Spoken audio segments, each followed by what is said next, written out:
হাদিস নাম্বার 225।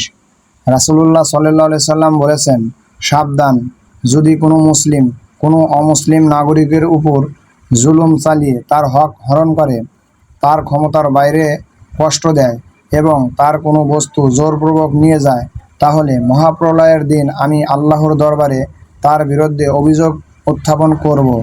আবু দাউদ। সংক্ষিপ্ত ব্যাখ্যা বিশ্লেষণ। অমুসলিম নাগরিকের অধিকার রক্ষায় ইসলাম অত্যন্ত সচেতন।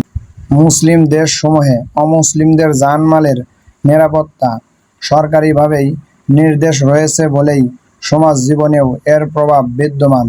অমুসলিম অত্যাচারিত হলে তার সাহায্য সহযোগিতার জন্য সমাজের প্রত্যেক সচেতন ব্যক্তিকে এগিয়ে আসতে হবে, এর সুষ্ঠু বিচারও করতে হবে। সংখ্যাগরিষ্ঠ মুসলমান বলে তার বিচারে তাকে হেয় প্রতিপন্ন করা যাবে না, তাহলে অধিকার খর্বকারীর পরিণতি ভোগ করতে হবে। তাই দেখা যায় কোনো মুসলিম দেশে কোনো অমুসলিম নিপীড়িত হয় না।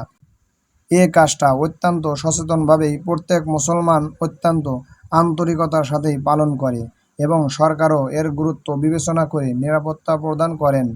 প্রত্যেক অমুসলমান মুসলমানের কাছে জাগতিক ভাই হিসাবে চিহ্নিত হয়, তাই তাদের ক্ষেত্রে কোনো অবিচার উৎপীড়ন করা যাবে না। আর যদি কেউ করে, সচেতন মুসলমানগণ তার বিচারের ব্যবস্থা করবে, যদি ক্ষতি হয় তাও পূরণ করে দেবে।